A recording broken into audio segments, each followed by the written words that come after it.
ओम शांति। 6 मार्च 2025 बाबा के महावाक्य। मीठे बच्चे, जैसे तुम आत्माओं को यह शरीर रूपी सिंहासन मिला है, ऐसे बाप भी इस दादा के सिंहासन पर विराजमान हैं। उन्हें अपना सिंहासन नहीं। प्रश्न: जिन बच्चों को ईश्वरीय संतान की स्मृति रहती है, उनकी निशानी क्या होगी? उत्तर: उनका सच्चा लव एक बाप से होगा।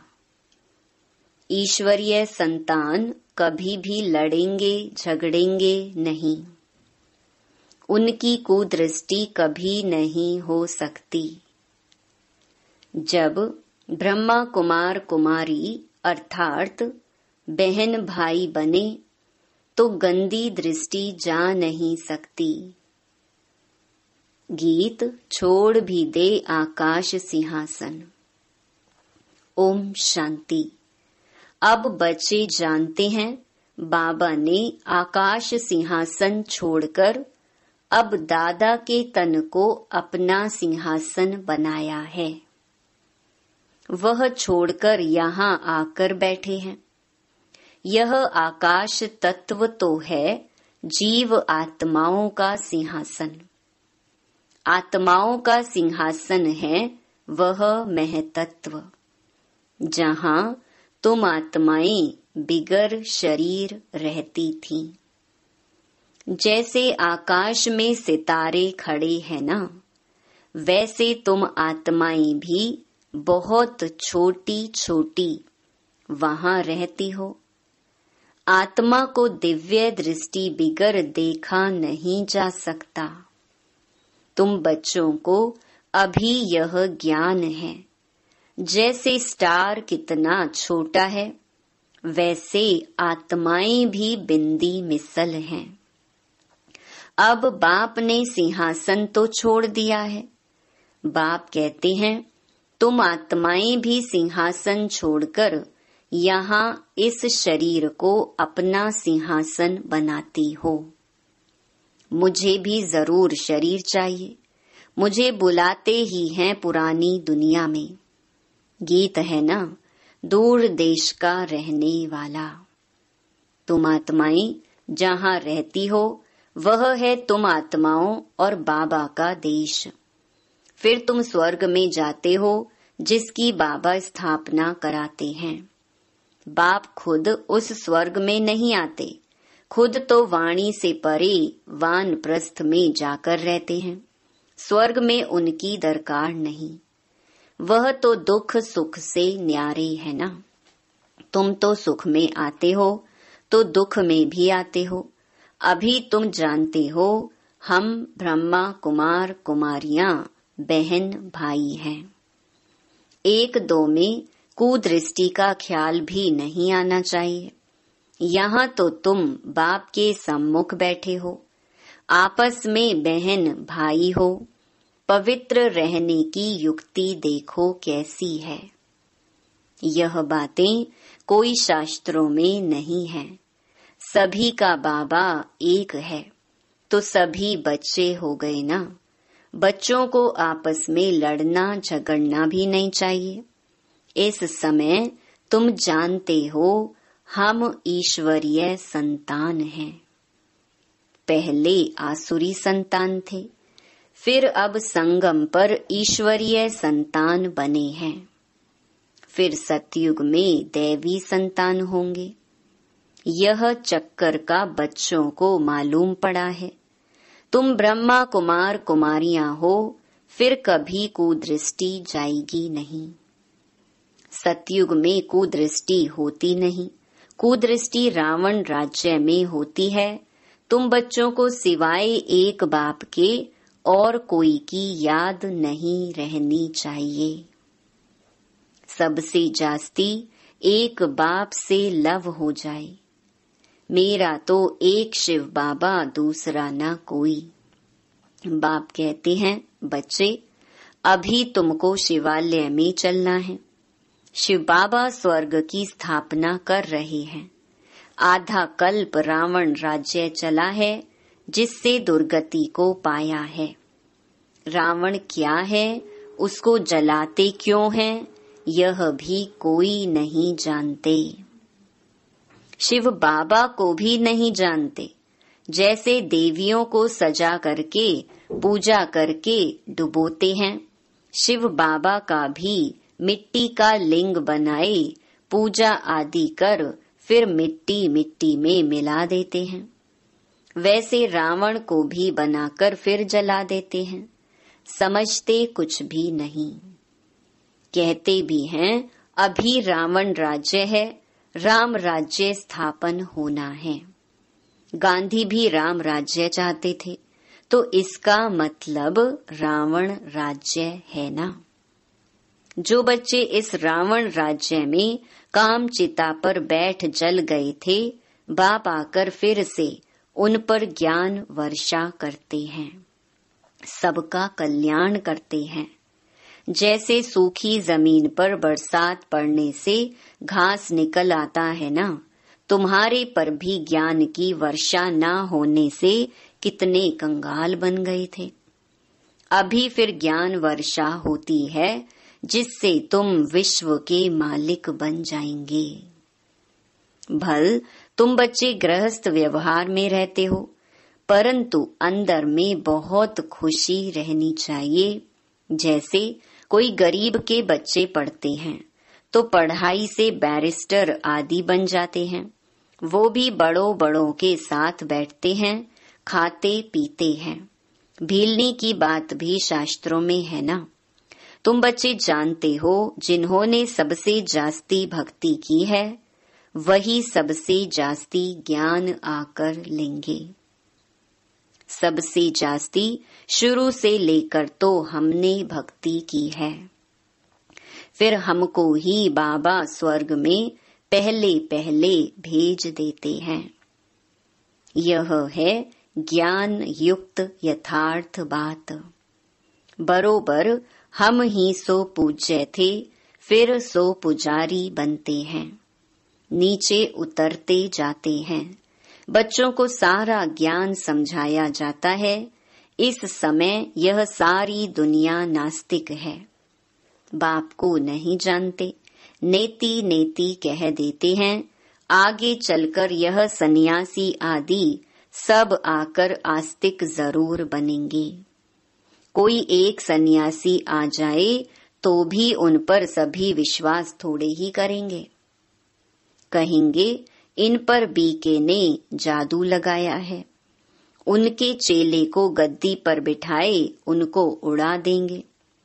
ऐसे बहुत सन्यासी तुम्हारे पास आए हैं, फिर गुम हो जाते हैं। यह है बड़ा वंडरफुल ड्रामा। अभी तुम बच्चे आदि से लेकर अंत तक सब जानते हो। तुम्हारे में भी नंबरवार पुरुषार्थ अनुसार धारण कर सकते हैं। बाप के पास सारा ज्ञान है, तुम्हारे पास भी होना चाहिए। दिन प्रतिदिन कितने सेंटर्स खुलते रहते हैं। बच्चों को बहुत रहमदिल बनना है। बाप कहते हैं अपने ऊपर भी रहमदिल बनो, बेरहमी नहीं बनो। अपने ऊपर रहम करना है, कैसे वह भी समझाते रहते हैं। बाप को याद कर पतित से पावन बनना है, फिर कभी पतित बनने का पुरुषार्थ नहीं करना है। दृष्टि बड़ी अच्छी चाहिए। हम ब्राह्मण ईश्वरीय संतान हैं, ईश्वर ने हमको एडॉप्ट किया है ना। अब मनुष्य से देवता बनना है।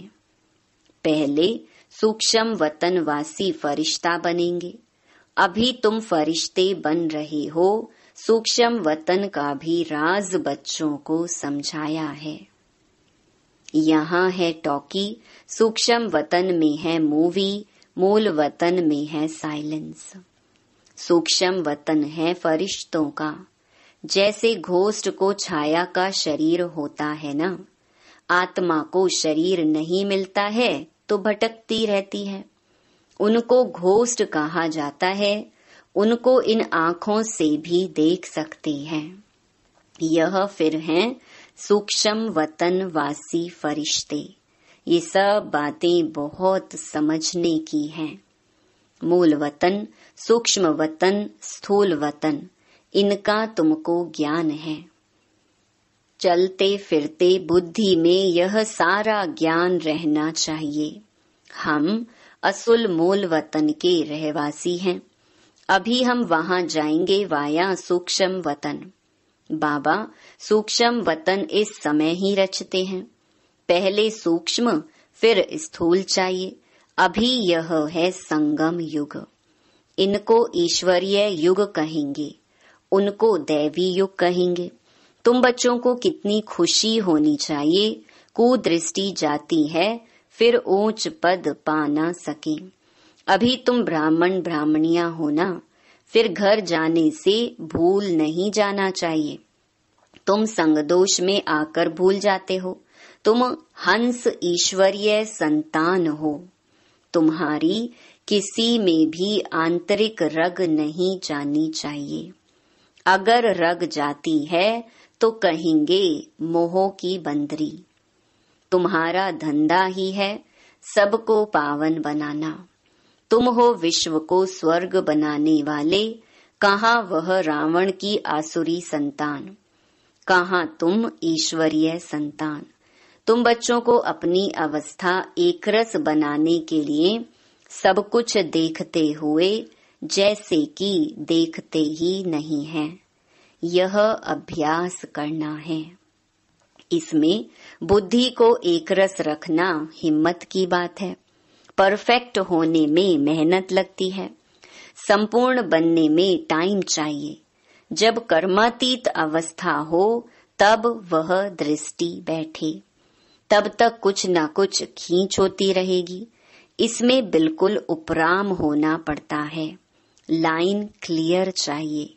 देखते हुए जैसे तुम देखते ही नहीं हो। ऐसा अभ्यास जिसका होगा वही ऊंच पद पाएंगे। अभी वह अवस्था थोड़ी है। सन्यासी तो इन बातों को समझते भी नहीं हैं। यहाँ तो बड़ी मेहनत लगती है। तुम जानते हो हम भी इस पुरानी दुनिया का सन्यास कर बैठे हैं। बस हमको तो अब स्वीट साइलेंस होम में जाना है। और कोई की बुद्धि में नहीं है जितना तुम्हारी बुद्धि में है। तुम ही जानते हो अब वापस जाना है। शिव भगवानुवाच भी है। वह पतित पावन लिबरेटर गाइड है। कृष्ण कोई गाइड नहीं।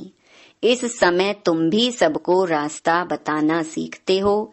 इसीलिए तुम्हारा नाम पांडव रखा है। तुम पांडवों की सेना है। अभी तुम देही अभिमानी बने हो। जानते हो अब वापस जाना है। यह पुराना शरीर छोड़ना है। सर्प का मिसाल, भ्रमरी का मिसाल, ये सब हैं तुम्हारे इस समय की। तुम अभी प्रैक्टिकल में हो। वह तो यह धंधा कर ना सके। तुम जानते हो यह कब्रिस्तान है। अब फिर परिस्तान बनना है। तुम्हारे लिए सब दिन लकी हैं। तुम बच्चे सदैव लकी हो। गुरुवार के दिन बच्चों को स्कूल में बिठाते हैं। यह रस्म चली आती है। तुमको अभी वृक्षपति पढ़ाते हैं। यह बृहस्पति की दशा तुम्हारी जन्म जन्मांतर चलती है। यह है बेहद की दशा। भक्ति मार्ग में हद की दशाएं चलती हैं। अभी है बेहद की दशा। तो पूरी रीति मेहनत करनी चाहिए। लक्ष्मी नारायण कोई एक तो नहीं है ना। उन्हों की तो डिनाइस्टी होगी ना। जरूर बहुत राज्य करते होंगे। लक्ष्मी नारायण की सूर्यवंशी डिनाइस्टी का राज्य चला है। यह बातें भी तुम्हारी बुद्धि में हैं। तुम बच्चों को यह भी साक्षात्कार हुआ है कि कैसे राज तिलक देते हैं। सूर्यवंशी फिर चंद्रवंशी को कैसे राज्य देते हैं। माँ बाप बच्चे का पांव धोकर राज तिलक देते हैं, राज्य भाग्य देते हैं। यह साक्षात्कार आदि सब ड्रामा में नोंद है। इससे तुम बच्चों को मूंझने की दरकार नहीं है। तुम बाप को याद करो, स्वदर्शन चक्रधारी बनो और दूसरों को भी बनाओ। तुम हो ब्रह्मा मुख वंशावली, स्वदर्शन चक्रधारी सच्चे ब्राह्मण। शास्त्रों में स्वदर्शन चक्र से कितनी हिंसाएं दिखाई हैं। अभी बाप तुम बच्चों को सच्ची गीता सुनाते हैं, वह तो कंठ कर लेनी चाहिए। कितना सहज है, तुम्हारा सारा कनेक्शन है ही गीता के साथ। गीता में ज्ञान भी है तो योग भी है। तुमको भी एक ही किताब बनाना चाहिए, योग का किताब अलग क्यों बनाना चाहिए? परंतु आजकल योग का बहुत नामाचार है, इसीलिए नाम रखते हैं ताकि मनुष्य आकर समझें। आखिरीन यह भी समझेंगे कि योग एक बाप से लगाना है। जो सुनेंगे वह फिर अपने धर्म में आकर ऊंच पद पाएंगे। अच्छा, मीठे मीठे सिकिलधे बच्चों प्रति माता पिता बाप दादा का याद प्यार और गुड मॉर्निंग। रूहानी बाप की रूहानी बच्चों को नमस्ते।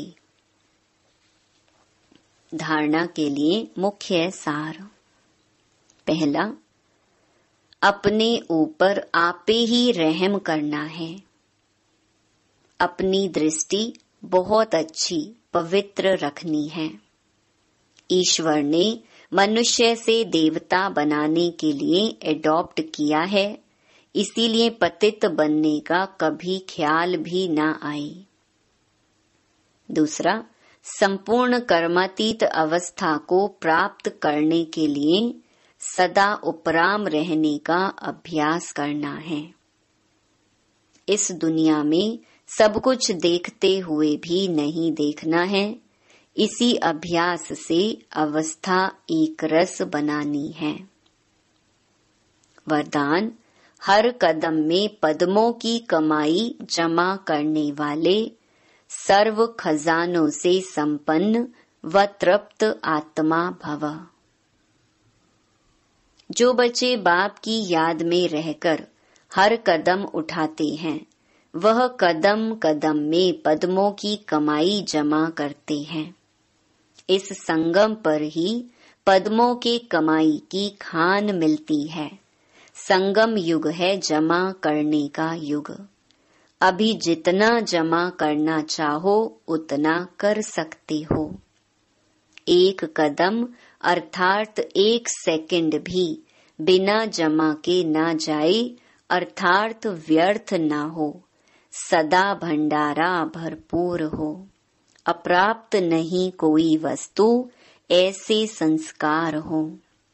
जब अभी ऐसी तृप्त व संपन्न आत्मा बनेंगे, तब भविष्य में अखुट खजानों के मालिक होंगे। स्लोगन, कोई भी बात में अपसेट होने के बजाय नॉलेजफुल की सीट पर सेट रहो। मातेश्वरी जी के अनमोल महावाक्य। आधा कल्प ज्ञान ब्रह्मा का दिन और आधा कल्प भक्ति मार्ग ब्रह्मा की रात। आधा कल्प है ब्रह्मा का दिन, आधा कल्प है ब्रह्मा की रात। अब रात पूरी हो सवेरा आना है।